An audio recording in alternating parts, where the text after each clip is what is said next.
कहानी में एक और ट्विस्ट दोस्तों, अब आएगा मजा। वसुधा के आने वाले एपिसोड्स में धमाका होने वाला है।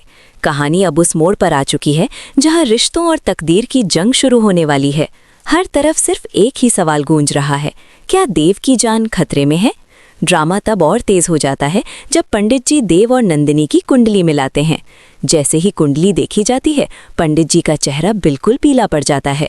उनकी आंखों में डर साफ नजर आता है और फिर वो ऐसे भयानक भविष्यवाणी करते हैं जिसे सुनकर चंद्रिका के पैरों तले जमीन खिसक जाती है। पंडित जी सीधा कह देते हैं कि देव और नंदिनी का मिलन बिल्कुल भी शुभ नहीं है। नंदिनी की कुंडली में एक ऐसा घातक दोष है जो देव की जिंदगी के लिए जानलेवा साबित हो सकता है। पंडित जी सख्त चेतावनी देते हैं कि ये शादी देव की मौत का सबब बन सकती है। यहीं से कहानी और भी ज्यादा डेंजरस टर्न ले लेती है। जब पंडित जी को ये पता चलता है कि चंद्रिका ने वसुधा को अपनी बहू मानने से साफ इनकार कर दिया है, तो वो अंदर तक हिल जाते हैं। उन्हें महसूस होता है कि शायद चंद्रिका अनजाने में अपनी जिंदगी की सबसे बड़ी गलती कर रही है।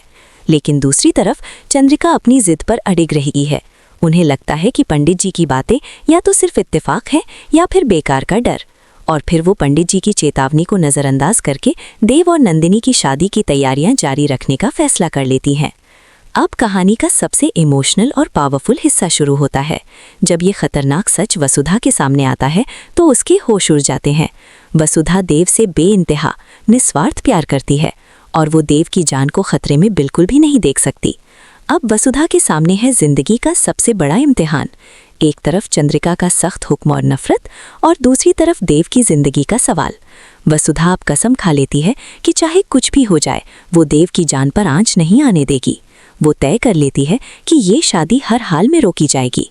अब सवाल ये है, क्या वसुधा वक्त रहते चंद्रिका को सच का एहसास दिला पाएगी या फिर चंद्रिका की जिद देव की जिंदगी को ऐसी मुसीबत में धकेल देगी जहां से वापस आना नामुमकिन होगा? क्या तकदीर एक बार फिर देव और वसुधा को करीब ले आएगी? आने वाले एपिसोड्स में इमोशंस, सैक्रिफाइस और धमाकेदार ट्विस्ट देखने को मिलेंगे। आप क्या सोचते हैं, क्या देव और नंदिनी की शादी रुकनी चाहिए? अपनी राय कमेंट्स में ज़रूर बताएं।